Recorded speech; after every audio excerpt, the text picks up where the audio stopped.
Hello everyone, welcome back to our channel ఏజే creatives. ఈరోజు వీడియోలో annexure 8 form 17C అంటే part 1 account of votes recorded. మనం ఈ oats record చేసినటువంటి దానికి అకౌంట్ని ఫామ్ 17C రూపంలో ఆర్ఓ గారికి 2 కాపీలు ఇవ్వాల్సి ఉంటుంది. అంటే ఒక కాపీ పార్లమెంట్కి, ఒక కాపీ అసెంబ్లీకి ఇవ్వాల్సి ఉంటుంది. అలాగే మనకు ఇక్కడ పోలింగ్ బూత్లో ఎంతమంది పోలింగ్ ఏజెంట్లు పాల్గొన్నారో వారందరూ కూడా ఒక్కొక్క కాపీ వాళ్ళు అడిగినా అడగకపోయినా మనం ఇవ్వాల్సినటువంటి బాధ్యత ఉంటుంది. కాబట్టి మనం అక్కడ ఉన్నటువంటి ఏజెంట్స్ని బట్టి ఆర్ఓ గారికి ఇచ్చే 2 కాపీలని ఇవన్నీ కూడా మనం తయారు చేయాల్సి ఉంటుందన్నమాట.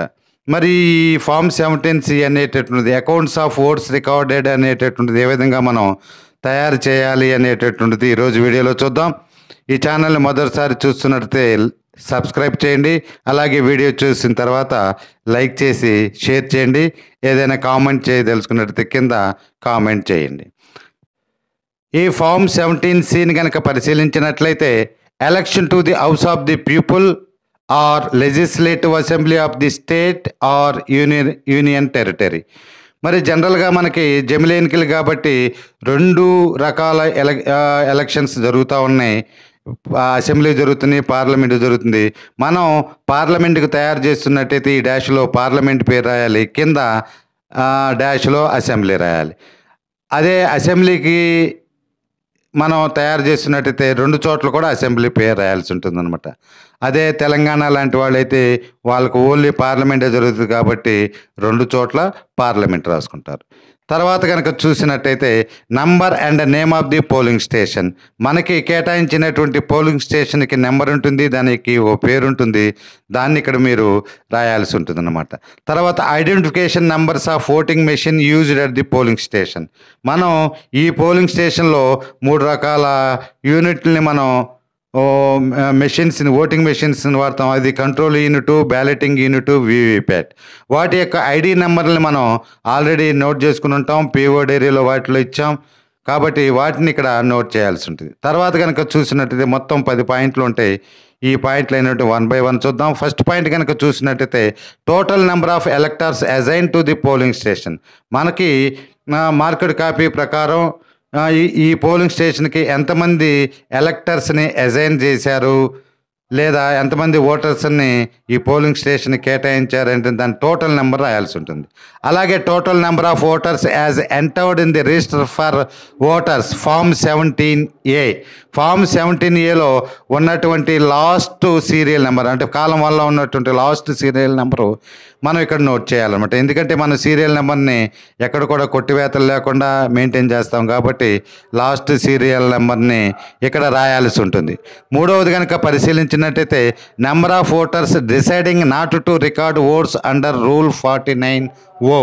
అంటే 49O అనేటటువంటిది మనం ఓటు వేయడానికి ఓటర్లు నిరాకరిస్తే, అంటే ఎలక్టారు ఓటు వేయటానికి అసెంబ్లీ అవ్వచ్చు లేదా పార్లమెంట్ అవ్వచ్చు, ఓటు వేయచ్చు లేకపోతే రెండింటికి నిరాకరించవచ్చు, ఒకదానికి నిరాకరించవచ్చు. ఈ విధంగా ఉంటారు. రెఫ్యూజ్డ్ ఓట్ అంటాం వాళ్ళని.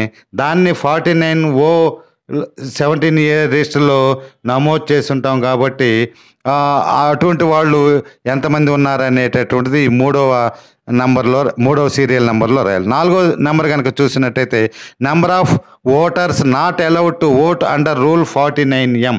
49M కనుక పరిశీలించినట్లయితే ఇది ఓటింగ్ విధానమును పాటించకపోతే, అంటే అతను ఈ ఓటుని బయటే నేను పలానా గుర్తుకి వేస్తున్నాను, పలానా అభ్యర్థికి వేస్తున్నాను, లేకపోతే ఓటింగ్ ప్రొసీజరు కనుక ఏదైనా వైలెన్స్ కనుక చేసినట్టయితే అతని ఓటుని పిఓ గారు తిరస్కరించే సందర్భం ఉంటుంది. దాన్ని 17A రిజిస్టర్లో మరి 49M అని రాసి పిఓ గారు అక్కడ సంతకం చేసి ఉంటారు.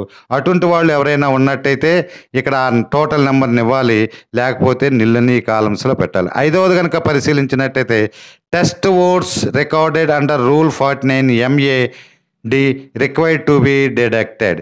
మరి ఈ టెస్ట్ ఓట్ అనేటటువంటిది మనం అతనికి 17A లిస్టులో ఆల్రెడీ ఒక నెంబర్ ఇచ్చాం. మళ్ళీ అతను టెస్ట్ ఓటు అడుగుతాడు. ఆ టెస్ట్ ఓటు అడిగినప్పుడు అతనికి మరలా ఓటు ఇస్తున్నాం కాబట్టి రెండోసారి డబల్ ఎంట్రీ పడుతుంది కాబట్టి మరి అతను 2 సార్లు ఓటు వేయటం జరుగుతుంది కాబట్టి అలాంటి గనక ఉన్నట్టయితే ఈ 5 ఏబీలో రాయాల్సి ఉంటుందన్నమాట.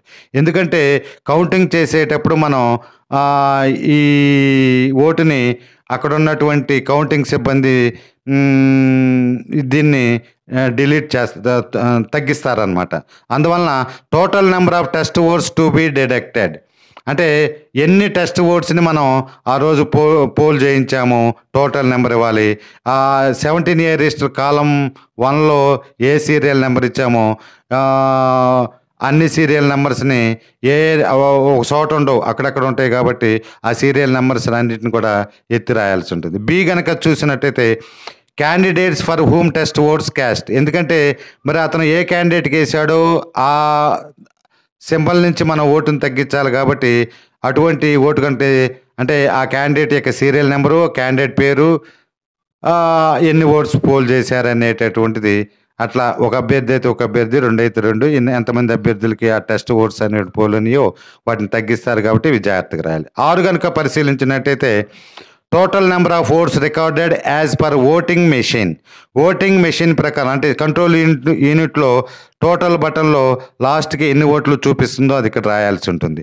Weather the total number of votes as shown against item 6 tallies with the total number of votes as shown against item 2 minus number of voters deciding not to record votes as against item number 3 minus number of votes as against item number 4 అంటే 2 minus 3 minus 4 or any discrepancy noticed.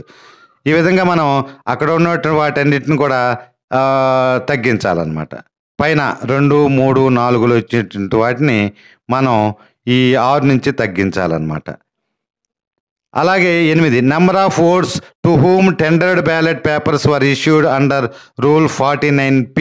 Tender ballot అనేటటువంటిది EVM మెషిన్లో ఉండదు, అది only ballot paper ద్వారా ఇస్తారు కాబట్టి 49P ప్రకారం ఎన్ని ఓట్స్ని మనం టెండర్ బ్యాలెట్ ఓట్స్ని పోల్ చేయించామనేటటువంటిది ఇక్కడ రాయాల్సి ఉంటుంది. Number of tendered ballot papers అంటే రిసీవ్డ్ ఫర్ యూజు ఎన్ని యూజ్ చేయడానికి తీసుకున్నాం, ఇష్యూ టు ఎలక్టర్స్ ఎన్ని ఎలక్టర్స్కి ఇచ్చాం, నాట్ యూజ్డ్ అండ్ రిటర్న్డ్ వాటిలో ఎన్ని యూజ్ చేయకుండా రిటర్న్ చేస్తున్నామటువంటి ఈ 3 కూడా ఎన్ని ఇచ్చారు, ఎన్ని ఓటర్స్కి ఇచ్చాం, ఎన్ని మిగిలినాయి. Right side signature of polling agents అంటే మన పోలింగ్ స్టేషన్లో ఎంతమంది పోలింగ్ ఏజెంట్స్ ఉన్నారో వాళ్ళందరి చేత సంతకాలు చేయించాల్సి ఉంటుంది. ఈ 10వది కనుక చూసినట్టయితే అకౌంట్ ఆఫ్ పేపర్స్ సీల్స్. మరి పేపర్ సీల్స్ యొక్క అకౌంట్ని కూడా మనం ఇక్కడ ఇవ్వాల్సి ఉంటుంది. Paper seals supplied for use total number అసలు మనకి ఎన్ని ఇచ్చారు, వాటి యొక్క serial number from to. Paper seals used ఇచ్చినటువంటి వాటిలో ఎన్ని యూజ్ చేసాం, వాటి యొక్క యూజ్ చేసిన వాటి యొక్క సీరియల్ నెంబర్ ఫ్రమ్ టు రాయాలి. 3వది చూస్తే unused paper seals returned to. మరి పైన ఎన్ని ఇచ్చారు, ఎన్ని యూజ్ చేసామో మనం ఇక్కడ మిగిలినవి రిటర్నింగ్ ఆఫీసర్కి రిటర్న్ చేస్తాం కాబట్టి ఎన్ని రిటర్న్ చేస్తున్నాం, వాటి యొక్క సీరియల్ నెంబర్ అనేటటువంటిది ఇక్కడ నోట్ చేయాలి. 4వది damaged paper seals if any. పైన ఇచ్చినటువంటి వాటిలో వాడిని కాకుండా రిటర్న్ చేసేవి కాకుండా డ్యామేజ్ అయి ఉంటాయి, ఎన్ని డ్యామేజ్ అయినాయి వాటి యొక్క సీరియల్ నెంబర్ని కూడా రాయాలి. ఈ విధంగా పేపర్ సీల్ యొక్క అకౌంట్ను కూడా మనం ఇక్కడ రాయాల్సి ఉంటుంది. పక్కన డేటు, ప్లేస్ అంటే మీకు కేటాయించిన పోలింగ్ స్టేషన్ నెంబర్తో రాసి పక్కన సిగ్నేచర్ ఆఫ్ ప్రిసైడింగ్ ఆఫీసర్ అని సంతకం చేసి పోలింగ్ స్టేషన్ నెంబర్కి ఏదైనా స్టాంప్ ఇస్తే ఆ స్టాంప్ లేకపోతే పోలింగ్ స్టేషన్ నెంబర్ని నోట్ చేయాల్సి ఉంటుంది. ఈ విధంగా 17C అనేటటువంటి దాన్ని మనం పార్ట్ 1గా అకౌంట్ ఆఫ్ ఓట్స్ రికార్డెడ్గా మనం ఈ ఫామ్ని పార్లమెంట్కి, అసెంబ్లీకి వేరువేరుగా అలాగే వచ్చినటువంటి ప్రతి ఏజెంట్ కూడా ఒక కాపీని ఇవ్వాల్సి ఉంటుంది. కాబట్టి ఈ విధంగా మీరు జాగ్రత్తగా పూర్తి చేసి వారికి అందజేయవలసిందిగా కోరుచున్నాము. ఇట్లు ధన్యవాదములతో మీ అడుసుమల్లి శ్రీనివాసరావు.